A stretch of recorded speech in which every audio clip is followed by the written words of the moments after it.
l'huile d'olive n'est pas l'huile d'onction. D'après vous, en 5 minutes seulement. Merci pour la question. J'aimerais prendre le même verset que l'homme de Dieu a évoqué tout de suite là. Ok. Nous sommes dans Exode chapitre 30 à partir du verset 25. J'aimerais commencer à partir du verset 23. 22, l'Éternel parla à Moïse et dit: prends des meilleurs aromates, 500 cycles de myrrhe, de celles qui coulent d'elles-mêmes, la moitié soit de 550 cycles, de cinnamon aromatique, 250 cycles de roseau aromatique, 500 cycles de casses selon le cycle de sanctuaire, et un nain d'huile d'olive. Vous voyez?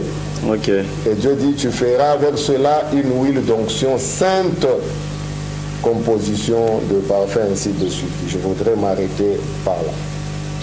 L'huile d'olive n'est pas l'huile d'onction. L'huile d'olive n'est pas l'huile d'onction. J'ai toujours dit, chaque fois qu'avec cette huile-là, on peut préparer la nourriture, on consomme et on est en bonne santé, ça n'a jamais été l'huile d'onction et il n'y a même pas le Saint-Esprit dedans.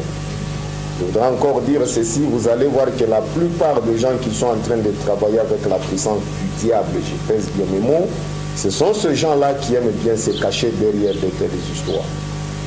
Même si nous devons aller dans la révélation, je vais peut-être marcher dans le pas de l'homme de Dieu, et je suis en train d'estimer beaucoup plus. Et je suis en train de dire ceci, la révélation, quelle que soit sa hauteur et sa grandeur, cette révélation doit être égale à la parole. Si cette révélation commence à combattre la parole, nous devons la rejeter en bloc. La révélation qui combat la parole. Nous la rejetons en bloc. Parce que l'apôtre Paul est en train de dire, même si nous, ou un ange, quittait le ciel, c'est l'ange. Ici, ce n'est pas un homme de Cassis, un ange qui quitte le ciel. Il vient avec une autre révélation, un autre message, que celui que nous vous avons enseigné, que cet ange-là soit maudit. S'il vient dire que Dieu m'a dit, allez payer l'huile d'olive, nous allons vous oindre avec ça. Nous vérifions à la lumière de la parole, parce que toute révélation doit passer à la lampe, à la lumière de la lampe qui est la parole. Nous vérifions cette révélation à la lumière de la parole. Si la parole ou les Écritures acclament cette révélation, nous prenons. Si les Écritures lapident cette révélation et le porteur de la révélation et la révélation sont maudits. Apôtre, j'ai plusieurs fois vu dans des églises, on veut consacrer des pasteurs, on prend l'huile d'olive, encore même pas utilisée, on l'ouvre, on oint, on dit que tu n'en parles à ma fouta. Je répète encore ça parce que je l'ai dit une fois, tous on a commis ces erreurs. J'étais en train de dire, vous savez, quand vous n'avez pas la révélation de la parole, vous pouvez tomber aussi dans les histoires en imitant les autres. Ce qui nous tue aujourd'hui, c'est l'imitation. L'homme de Dieu vient de dire, on n'est pas ministre parce qu'on a reçu cette huile d'olive. On n'est pas ministre parce qu'on a reçu cette... J'ai vu quelqu'un qui a versé toute une bouteille d'huile sur la tête. Oui, le monsieur est même mouillé partout là. On est en train de le rendre. Quel gaspillage. Ça pourrait nous aider, nous autres, que nous puissions quand même utiliser ça pour consommer. On verse ça sur la tête de quelqu'un. Ça sur une personne. Or, la Bible dit, tu ne l'appliqueras pas sur les corps de l'homme. Mais je la biche dans mon coach avant ça Bible veste. C'est là que nous sommes en train de dire. Il y a des vestes qui sont. Ce qui nous tue aujourd'hui, c'est parce que nous voulons tout copier sans vérifier l'explication ou ce que les Écritures disent. Nous voulons tout copier. Tel a fait, je prends. Tel a fait, je prends. Mais vous ne savez pas quel esprit est derrière cette affaire. Parce que je dis, derrière chaque action, il y a toujours un esprit. Il faut vérifier l'esprit qui est derrière. Derrière chaque action, il y a un esprit. Il y a un esprit.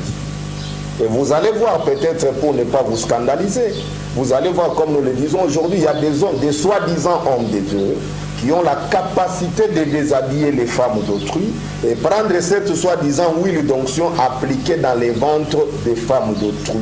Oui, Dieu a dit il faut oindre, et parfois ils disent même qu'il faut oindre le sexe. C'est la sorcellerie. Pour que tu sois féconde, stérilité, il faut même la femme qui accepte de telles histoires et celui qui fait de telles choses, tous ils ont déjà leur passeport pour l'enfer. Mais comme après vous m'appliquez à Nazala, Très bien, j'aime cette question, c'est une très belle question.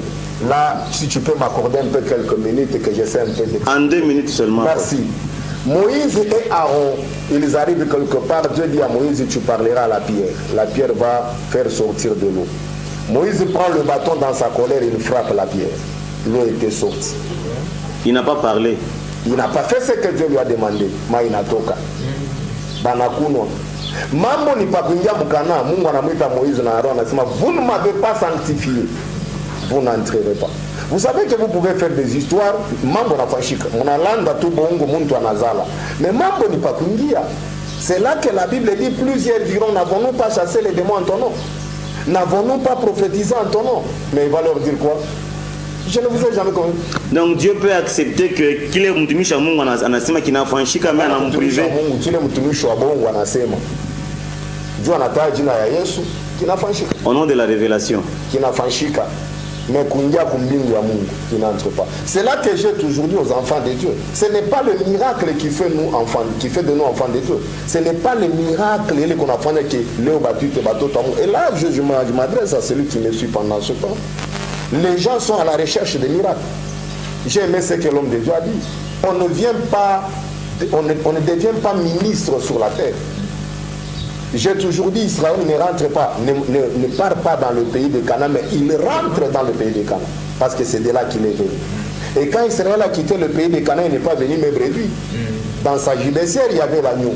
C'est pour dire que nous venons avec les saluts et nous devons rentrer. Ne peut entrer dans l'arche que le fils de Noé. Je voudrais dire ici, les gens sont à la recherche de miracles. Les miracles, on ne les cherche pas. La Bible dit les miracles nous accompagnent. On ne les cherche pas. C'est ce qui tue les gens aujourd'hui.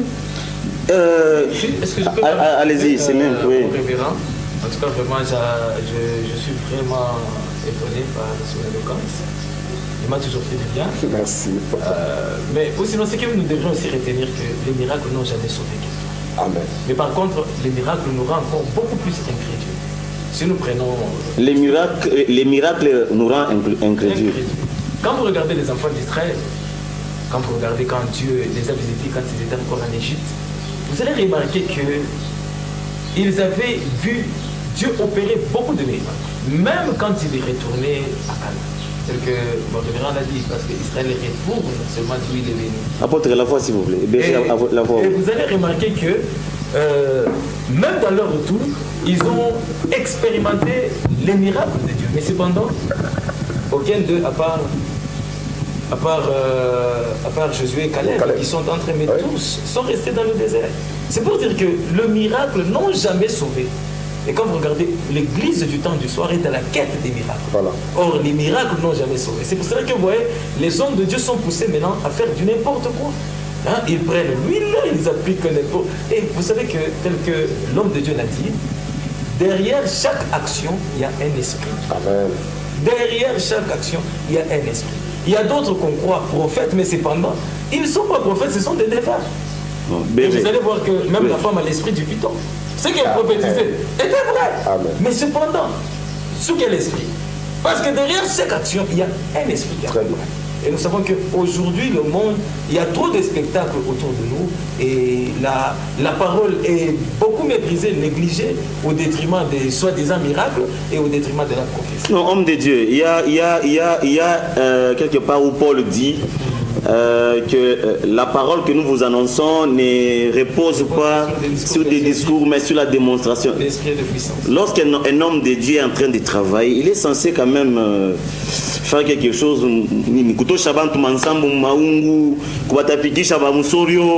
Tout ça c'est Dieu, papa. Comment savoir que quelqu'un à qui on fait vomir, par exemple, les escargots. C'est ça l'église, c'est ça l'église. Qui vous dit que c'est ça l'église? L'église, c'est... C'est pas ça l'église. Là, ce sont des spectacles. Papa, ou sinon, quand vous regardez très bien, analysons à la lumière des Écritures. Parce que nous, tout ce que nous devrons faire en acte et en geste, nous devons le faire conformément à la parole. Qu'est-ce que la parole nous dit? Est-ce que les fils de fer ou la sorcellerie est physique? Non, c'est l'esprit. Nous n'avons pas à combattre contre la chair et le sang. C'est l'esprit. Mais tout est spirituel. Mais si vous commencez à nous faire sortir les fils de fer, c'est la magie. Je vais un peu poser la question de Dieu. Est-ce que Dieu